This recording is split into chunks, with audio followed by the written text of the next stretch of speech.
junto com um choro diante do sepulcro de Lázaro. Hoje nós vamos voltar a esse texto e o nosso foco nesse texto, nessa noite, será sobre o conhecimento de Cristo. Quem é Cristo? Como ele se revela nesse texto. E nós vamos então usar a associação do capítulo 10 com o capítulo 11, não é? E vamos buscar entender o que acontece aqui com Marta diante do conhecimento que ela teve de Jesus Cristo. Quero então convidá-los mais uma vez a acompanhar a leitura comigo do capítulo 11, a primeira parte do capítulo. Estava enfermo Lázaro de Betânia, da aldeia de Maria e de sua irmã Marta.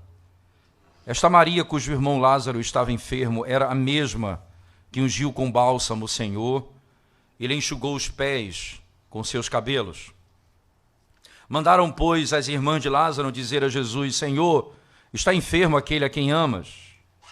Ao receber a notícia, disse Jesus: esta enfermidade não é para a morte, sim para a glória de Deus, a fim de que o Filho de Deus seja por ela glorificado. Ora, amava Jesus a Marta e a sua irmã e a Lázaro. Quando, pois, soube que Lázaro estava doente, ainda se demorou 2 dias no lugar onde estava. Depois disse aos seus discípulos: vamos outra vez para a Judéia. Depois disse aos seus discípulos, disseram-lhe os discípulos: Mestre, ainda agora os judeus procuravam apedrejar-te e voltas para lá? Respondeu Jesus: não são 12 as horas do dia? Se alguém andar de dia, não tropeça, porque vê a luz deste mundo. Mas se andar de noite, tropeça, porque nele não há luz. Isto dizia e depois lhes acrescentou: nosso amigo Lázaro adormeceu, mas vou para despertá-lo. Disseram-lhe, pois, os discípulos: Senhor, se dorme, estará salvo. Jesus, porém, falara com respeito à morte de Lázaro, mas eles supunham que tivesse falado do repouso do sono. Então Jesus lhes disse claramente: Lázaro morreu, e por vossa causa me alegro de que lá não estivesse, para que possais crer, mas vamos ter com ele. Então Tomé, chamado Dídimo, disse aos condiscípulos: vamos também nós para morrermos com ele. Chegando Jesus, encontrou Lázaro já sepultado. Havia 4 dias. Ora, Betânia estava a cerca de 15 estádios perto de Jerusalém. Muitos dentre os judeus tinham vindo ter com Marta e Maria para as consolar a respeito de seu irmão. Marta, quando soube que vinha Jesus, saiu ao seu encontro. Maria, porém, ficou sentada em casa. Disse, pois, Marta a Jesus: Senhor, se estiveras aqui, não teria morrido meu irmão. Mas também sei que mesmo agora, tudo quanto pedires a Deus, Deus te concederá. Declarou-lhe Jesus: teu irmão há de ressurgir. Eu sei, replicou Marta, que ele há de ressurgir na ressurreição no último dia. Disse-lhe Jesus: eu sou a ressurreição e a vida. Quem crê em mim, ainda que morra, viverá. E todo que vive e crê em mim, não morrerá eternamente. Creis isto? Sim, Senhor. Respondeu ela: eu tenho crido que tu és o Cristo, o Filho de Deus, que devia vir ao mundo. Tendo dito isto, retirou-se e chamou Maria, sua irmã, e lhe disse em particular: o mestre chegou e te chama. Ela, ouvindo isto, levantou-se depressa e foi ter com ele. Pois Jesus ainda não tinha entrado na aldeia, mas permanecia onde Marta se avistara com ele. Os judeus que estavam com Maria em casa e a consolavam, vendo-a levantar-se depressa e sair, seguiram-na, supondo que ela ia ao túmulo para chorar. Quando Maria chegou ao lugar onde estava Jesus, ao vê-lo, lançou-se-lhe aos pés, dizendo: Senhor, se estiveras aqui, meu irmão não teria morrido. Jesus, vendo-a chorar, e bem assim os judeus que a acompanhavam, agitou-se no espírito e comoveu-se, e perguntou: onde o sepultastes? Eles lhes responderam: Senhor, vem e vê. Jesus chorou. Então disseram os judeus: vede quanto o amava. Mas alguns objetaram: não podia ele, que abriu os olhos ao cego, fazer que este não morresse? Jesus, agitando-se novamente em si mesmo, encaminhou-se para o túmulo. Era este uma gruta a cuja entrada tinham posto uma pedra. Então ordenou-lhe Jesus: tirai a pedra. Disse-lhe Marta, irmã do morto: Senhor, já cheira mal, porque já é de 4 dias. Respondeu-lhe Jesus: não te disse eu que, se creres, verás a glória de Deus? Tiraram então a pedra. E Jesus, levantando os olhos para o céu, disse: Pai, graças te dou, porque me ouviste. Aliás, eu sabia que sempre me ouves, mas assim falei por causa da multidão presente, para que creiam que tu me enviaste. Tendo dito isto, clamou em alta voz: Lázaro, vem para fora. Saiu aquele que estivera morto, tendo os pés e as mãos ligados com ataduras, e o rosto envolto no lenço. Então lhes ordenou Jesus: desatai-o e deixai-o ir. Muitos, pois, dentre os judeus que tinham vindo visitar Maria, vendo o que fizera Jesus, creram nele. Outros, porém, foram ter com os fariseus. Eles contaram dos feitos que Jesus realizara. Vamos mais uma vez à presença de Deus, irmãos. Ó Deus, nós nos achegamos diante de Ti para ouvir a Tua voz mais uma vez nesse santo dia do Senhor. Aqui está o Teu povo, Senhor, Tua igreja. Aqui está a Tua palavra, a verdade. Fala conosco, Senhor. Estamos aqui prontos para Te ouvir. Fala conosco. Em nome de Jesus nós oramos. Amém. Certamente, na nossa vida nós temos muitos amigos. Alguns têm alguns amigos, outros têm poucos amigos. Mas todos nós, de alguma forma, temos amigos. E os amigos, eles às vezes se multiplicam dependendo da circunstância. Por exemplo, você imagina o filho pródigo, quando, gastando todo o recurso que tinha, associava-se com todos os amigos e todo mundo tinha muito prazer em estar com ele. Você imagina, uma vez que ele perde todas as coisas, ele fica sem ninguém para ter amizade. Esses não eram realmente seus amigos. Você imagina que nós temos amigos de pelada para jogar futebol, amigos que nos reunimos, vamos bater uma bola tal dia, e nós então vamos jogar bola e brincamos e sorrimos. Nós temos pessoas que dizem que nos amam, e essas pessoas elas vão nos dar alguma... Quando estão passando por alguma necessidade, ela vai nos socorrer, ela vem nos ajudar. Ela vem ao seu encontro, ela tem um coração disposto. Você tem vários tipos de amigos, mas você tem raros amigos que fazem perguntas cirúrgicas, cruciais, e que desmantelam a alma. Até mesmo quando estamos no meio de amigos. Quantos amigos já perguntaram a você sobre a sua situação espiritual? Alguém até pergunta: você precisa de alguma necessidade? Você está passando por alguma necessidade? Você precisa de alguma ajuda? Mas quantos já chegaram para você perguntando: como vai sua alma? Como está a sua alma?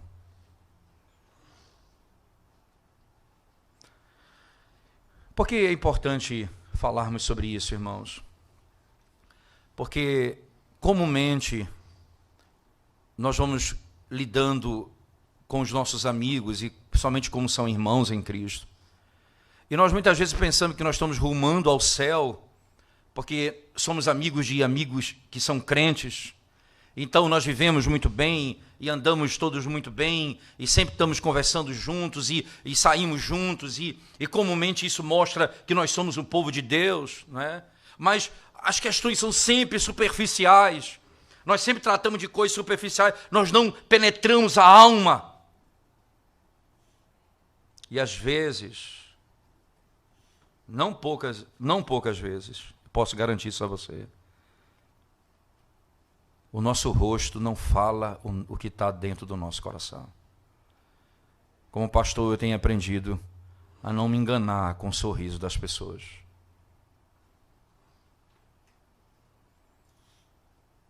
Às vezes, as pessoas estão sorrindo, mas estão mortas por dentro.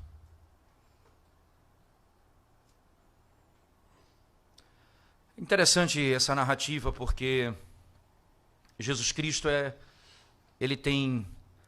impressionante que ele tem aqui 3 amigos. Ele tem os discípulos e tem esses amigos, que é uma família.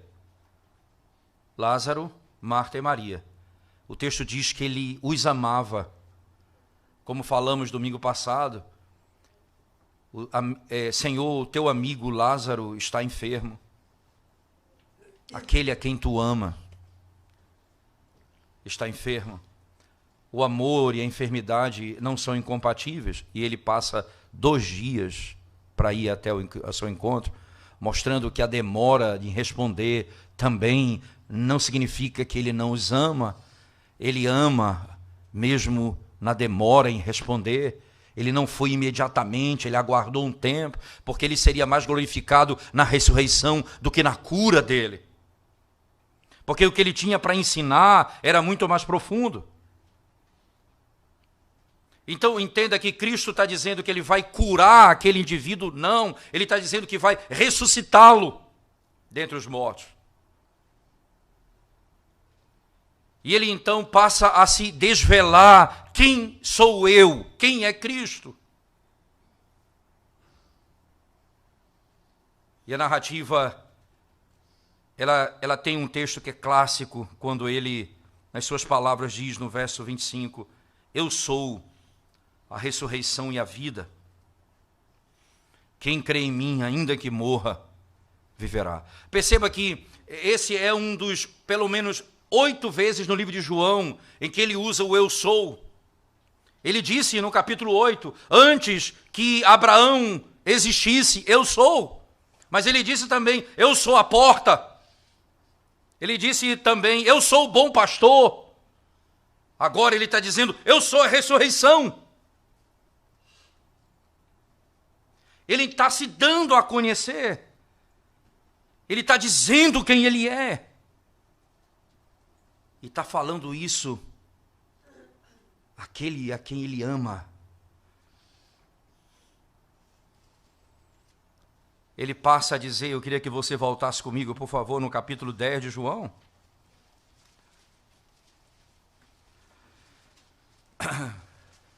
No capítulo 10, o verso 1 em diante, veja o que diz o texto.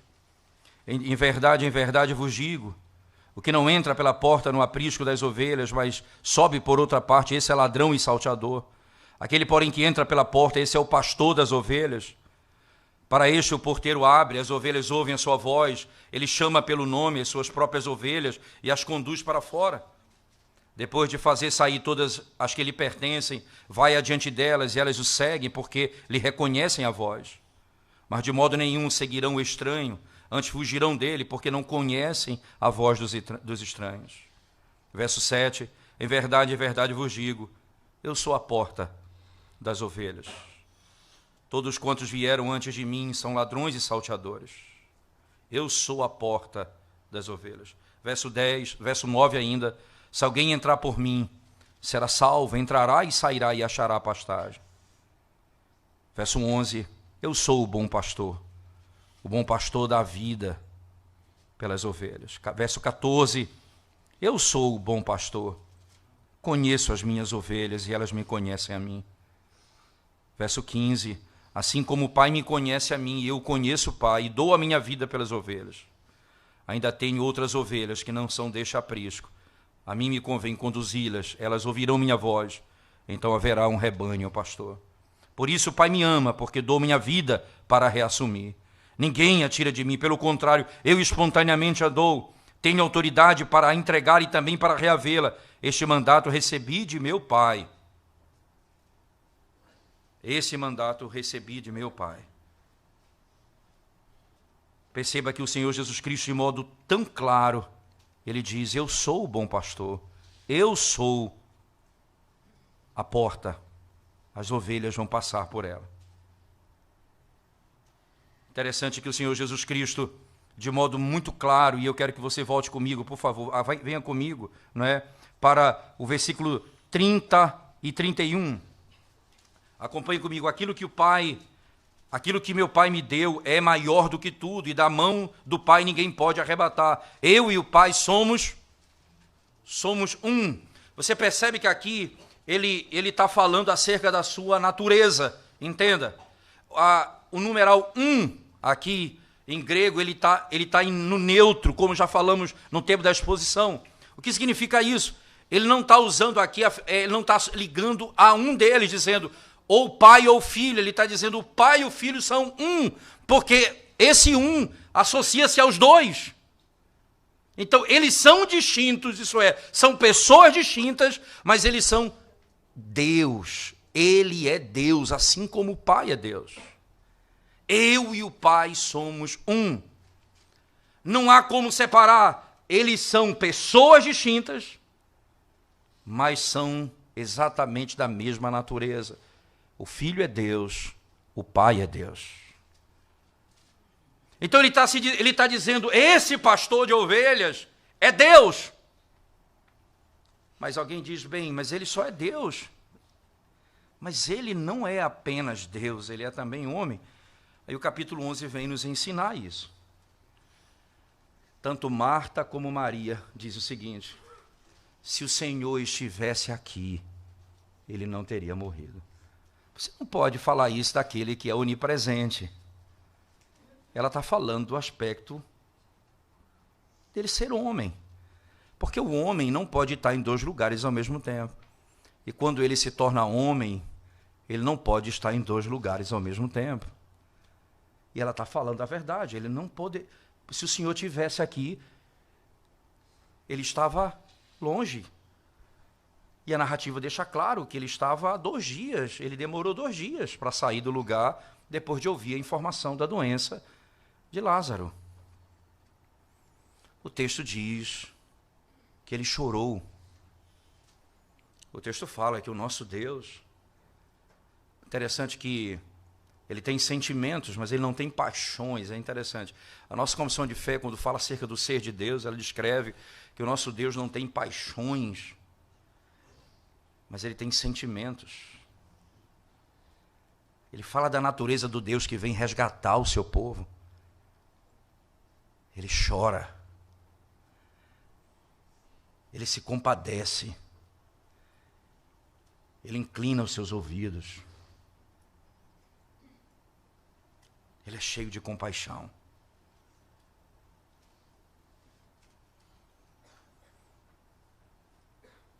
Mas Jesus está dizendo, eu sou Deus. E ele está dizendo, eu sou o homem. Eu sou aquele adequado para te salvar. Agora, perceba que Marta aprendeu doutrina, ela conhecia a doutrina.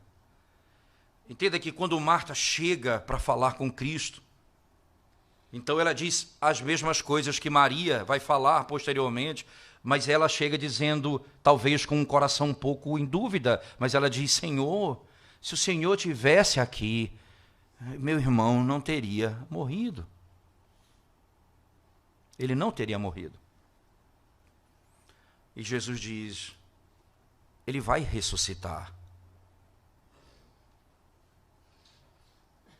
Maria creu nessas verdades anteriormente. Marta disse, Senhor, eu sei que ele vai ressuscitar no último dia. Ora, isso poderia ser suficiente para Cristo dizer, eita, graças, que bom que essa moça já entendeu o evangelho e está salva. Isso poderia ser suficiente para ele. Ela entendeu o corpo de doutrina, ela sabe da ressurreição do último dia, ela compreendeu da morte e da ressurreição. Veja que coisa interessante. Mas Jesus não para aí. Porque não é esse, entenda aí, Cristo vai adiante, porque como aquele que ama, entende? Como o verdadeiro amigo, ele vai agora desmantelar a alma dela.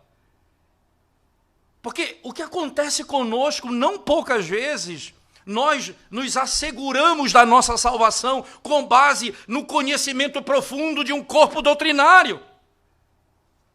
E nós sabemos, a Bíblia é inspirada. Ora, nós sabemos que a Escritura foi inspirada por Deus. Nós conhecemos sobre o ser de Deus, sobre a pessoa de Cristo. Nós conhecemos sobre a morte e ressurreição. E as doutrinas vão se amontoando. E nós nos tornamos poderosos conhecedores de doutrina.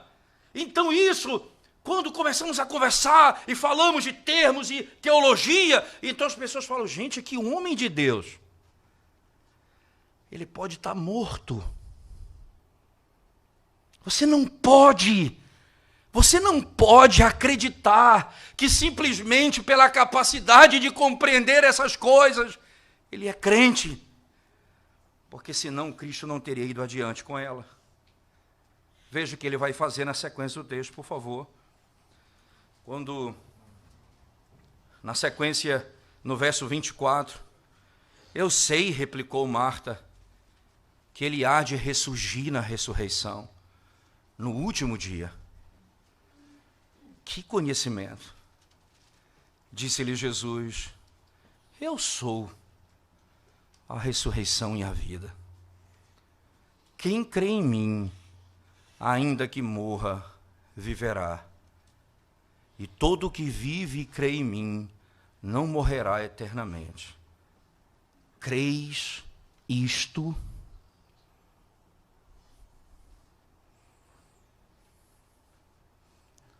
Você crê nisso? Ou você crê na doutrina?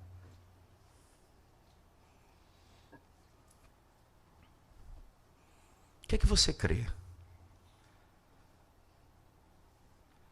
O que mais os judeus desejavam era um conhecimento da verdade sem Cristo.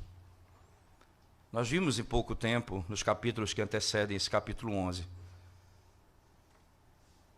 que os próprios fariseus chegavam a dizer aos que creram no Evangelho, dizendo, lembra do homem que foi curado, que era cego, eles tentando seduzi-lo a negar a verdade daquilo que Deus fez em Cristo, que Cristo fez na vida dele. Eles disseram, dê glória a Deus, mas esse que te curou é pecador. Eles querem doutrina sem Cristo. E Jesus está dizendo para ela, ora, você crê na ressurreição, mas entenda, eu sou a ressurreição.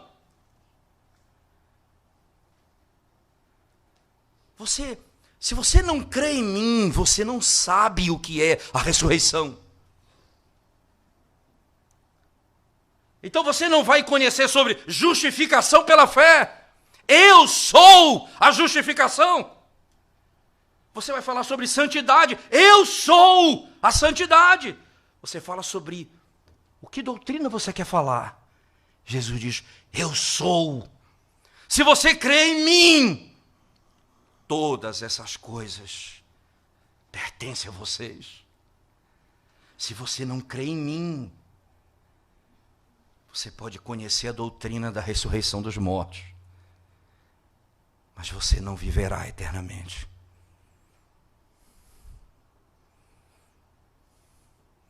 Se você não crê em mim, o teu conhecimento não tem valor. Jesus olha para aquela mulher e diz, creis isto?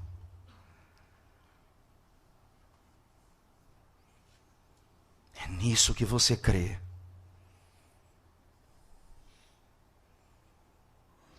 Oh, irmãos, quantas vezes nós nos asseguramos da nossa salvação pela data da nossa conversão, dizendo: eu lembro que um dia eu aceitei Jesus.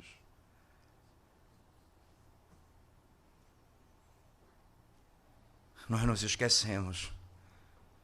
Nós temos de nos converter todo dia e checar o nosso coração todo dia, porque podemos estar enganados e ser pegos de surpresa, crendo em doutrina, mas rejeitando a Cristo.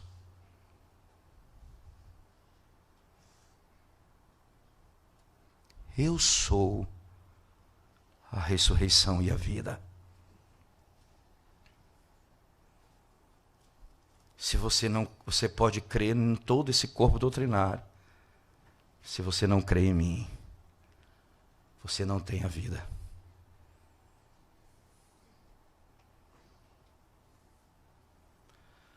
E quando nós checamos o nosso coração dia após dia, nós vamos vendo quanta mistura nele. Por outro lado, nós podemos ter uma certeza. Quando mesmo que a nossa fé seja fraca,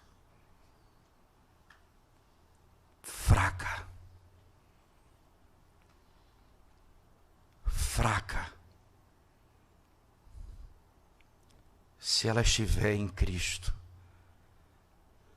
ela é forte e poderosa, porque nós cremos na rocha, que é o nosso Redentor. Mas mesmo que nossa fé seja fraca, se estiver nele, ela é poderosa para nos salvar.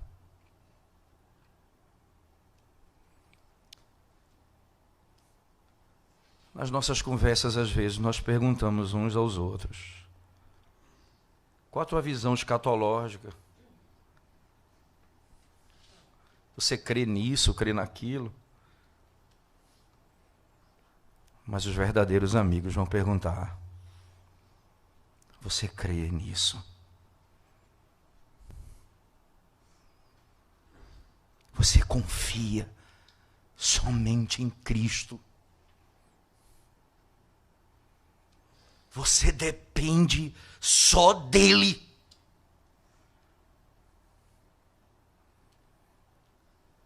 O apóstolo Paulo, escrevendo a carta aos Coríntios, diz: porque Cristo se tornou da parte de Deus para nós justiça, santificação, redenção. Cristo se tornou da parte de Deus para nós. A união com Cristo é exatamente a essência, isto é, se eu não estiver em Cristo, eu não tenho os benefícios dele, que é a salvação, a santificação, a glorificação. Se eu não estiver nele, eu não tenho os benefícios que procedem dele.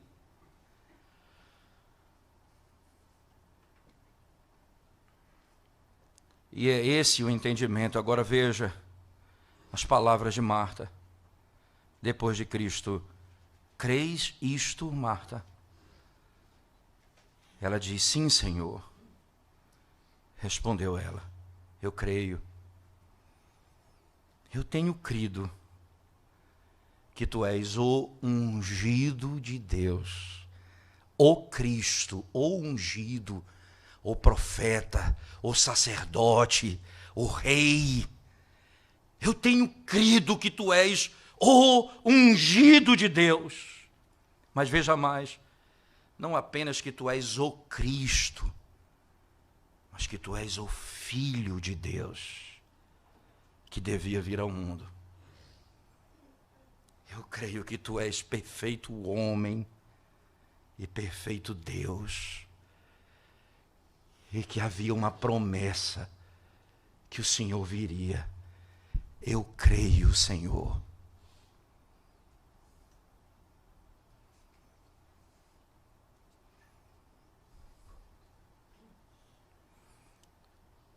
As Martas Joãos e os Antônios no nosso meio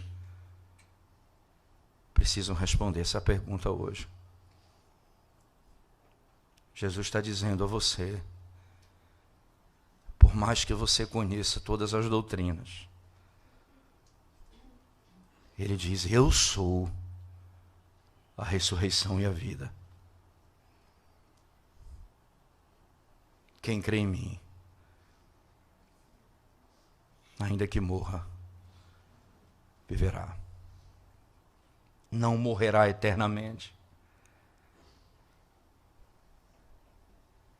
Você crê nisso?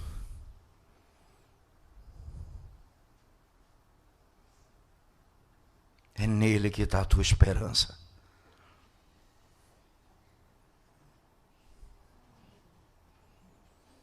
O que Jesus está dizendo a Marta, que é a grande maravilha, quando ele diz: ora, não é você crer que os mortos vão ressuscitar. Entenda, até algumas religiões podem falar acerca da encarnação, que não é ressurreição, mas podem falar da vida após a morte, mas não existe isso se não for em Cristo. Entenda, ele está dizendo: eu sou a ressurreição.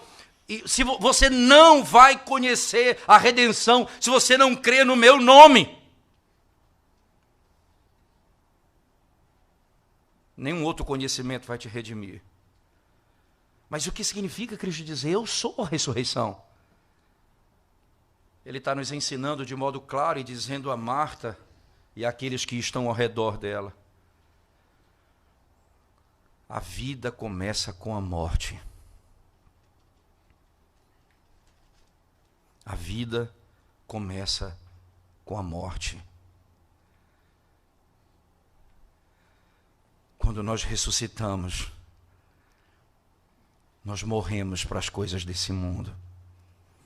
Interessante que esse conceito de ressurreição, ele vai permear todo o Novo Testamento. Entenda que Jesus Cristo vai exatamente, o que ele nos ensina vai ser entendido pelos apóstolos com muita clareza. O apóstolo Paulo, por exemplo, vai dizer que nós morremos com ele e ressuscitamos para vivermos em novidade de vida. Ora, ele não está falando da ressurreição do último dia, mas ele está associando a verdade da ressurreição a uma realidade agora. Nós que ainda não morremos fisicamente, precisamos morrer para os nossos pecados para vivermos para ele. Se Cristo está em nós e nós cremos nele, isso significa que para vivermos, nós precisamos morrer. E vai ser no dia da nossa morte, quando nós vamos ser plenamente libertos de toda a nossa luta contra o pecado.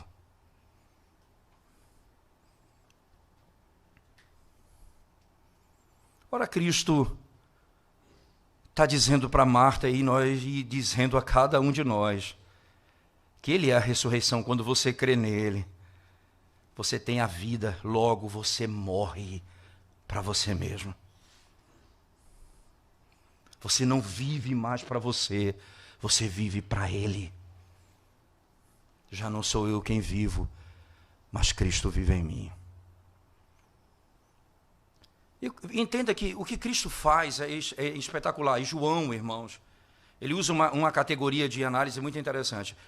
João já disse isso, e já vou repetir o que tenho falado sobre durante a exposição de João. João tem um foco, o foco é o que está lá no capítulo 20. Ele diz: ora, muitas coisas Cristo fez, muitos outros milagres ele fez. E nem todos estão registrados aqui. Mas os que estão registrados, ele diz, é para que vocês creiam que Ele é o Filho de Deus. E crendo, vocês tenham a vida eterna. Então, qual a intenção dessas narrativas? Para que vocês creiam nele.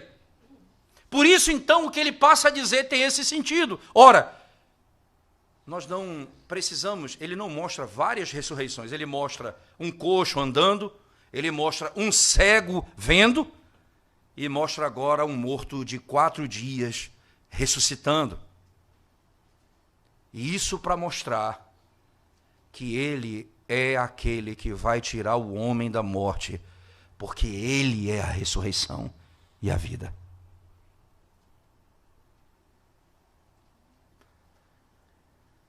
Você imagina então que agora é essa a perspectiva da nossa fé. Você lembra que acontece quando Tomé se aproxima de Cristo, logo após a ressurreição dos discípulos, depois que eles testificam que ele esteve no meio deles, e eles viram o Senhor e creram.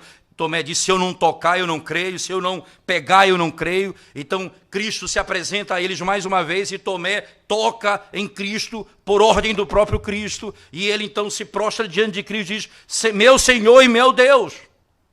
Olha a linguagem de Tomé: meu Senhor e meu Deus. Aí Jesus diz: você creu porque viu, mas bem-aventurados são aqueles que não viram e creram. Ora, o que o Senhor está ensinando, e o que ele vai na sequência dizer no capítulo 20 é: essas coisas foram registradas para que vocês creiam. Então essa narrativa aqui nos mostra algo importante. Nós não precisamos mais ver um morto ressuscitar para crermos que Cristo é a ressurreição e a vida. Nós não precisamos mais ver. E aí eu me dirijo àqueles que de alguma forma ensinam, instruem os outros. Eu falo àqueles que se dizem professores e mestres, que têm tendências liberais na sua teologia, que tentam desmistificar ou tentam negar as narrativas bíblicas. Não é de graça que eles fazem isso. Porque quando eles dizem que isso não aconteceu, nós vamos crer em quê?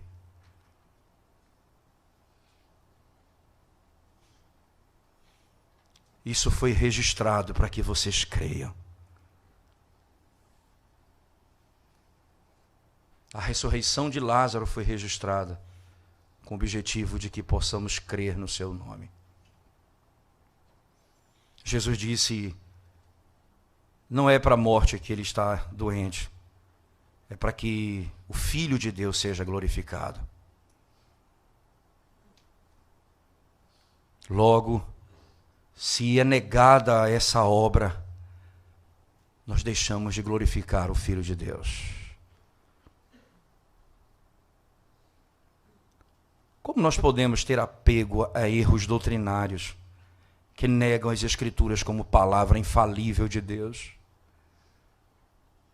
Se nós negamos a Bíblia como palavra de Deus, irmãos, se nós rejeitamos a verdade registrada na Bíblia como ela é,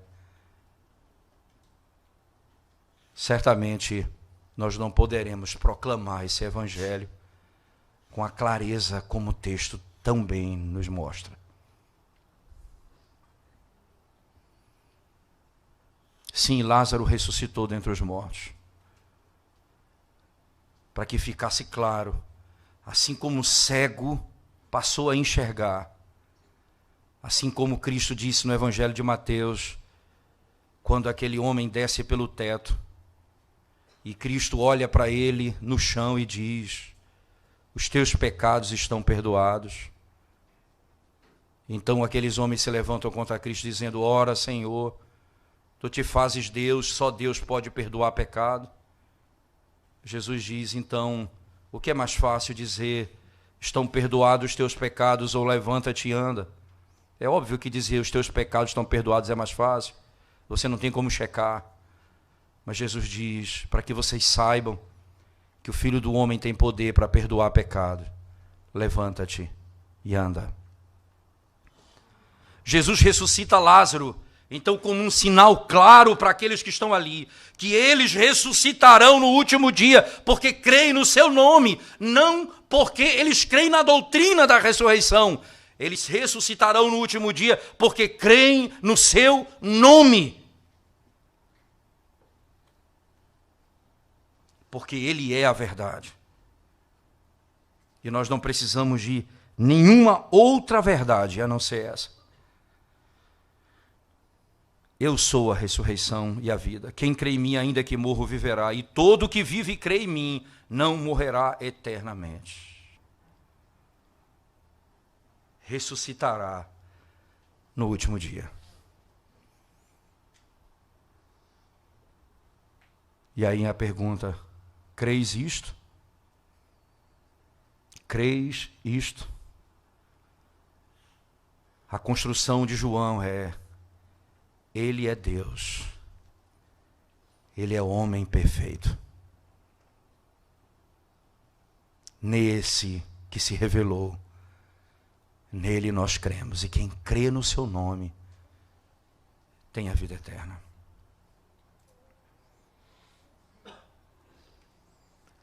Nesse aspecto, irmãos, nós precisamos, como amigos, irmãos e amigos, perguntar uns aos outros, sem julgamento, sem com a intenção de humilhar as pessoas, mas a intenção de saber a realidade da sua alma para o seu bem. Nós precisamos perguntar uns aos outros: irmão, como está a sua vida de fé?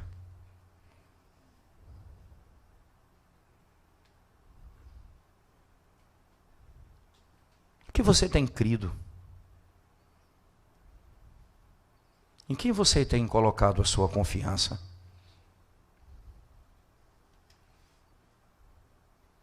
Estamos todos aqui, aparentemente com vida organizada, mas possivelmente podemos estar enganados.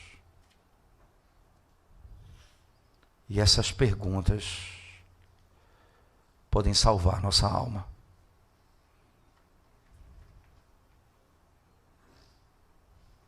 Como você tem vivido para o Senhor? Quem é Cristo para você? Você crê nele e confia somente nele?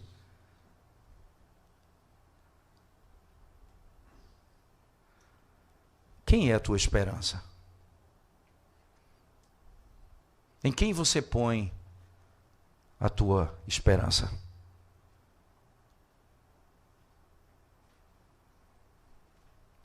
Em resumo, Jesus diz: Marta, creis isto? Mesmo depois de ter dito: eu sei que ele ressuscitará no último dia.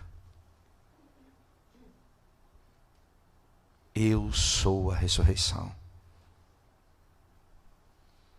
Se você crê em mim, você tem todas as coisas e a vida eterna. Vamos curvar nossa cabeça e orar ao Senhor, irmãos. Ah, Senhor Deus, tem misericórdia da nossa alma, Senhor.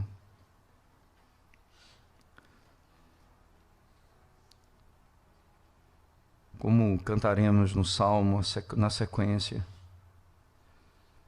Vê se há algum caminho mau, Senhor Deus, no meu coração.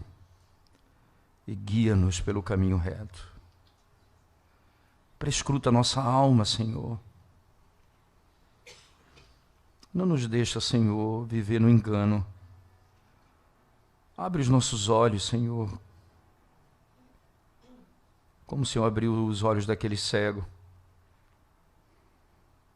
Ajuda-nos a te seguir, levantando-nos como levantaste aquele aleijado. Arranca-nos da morte, Senhor, para podermos viver para Ti. Socorre-nos, Senhor. Tem misericórdia da Tua igreja, Senhor. Nós não vivemos num clube de amigos legais. Se a Tua igreja, Senhor, é o Teu povo, Senhor, que te ama, Senhor. Ajuda-nos, Senhor, pelo amor do teu nome. Ajuda o teu povo. Que a nossa esperança, a nossa fé, o nosso consolo, a nossa alegria, a nossa porção, a nossa fortaleza, a nossa paz, seja Cristo Jesus, o nosso Redentor.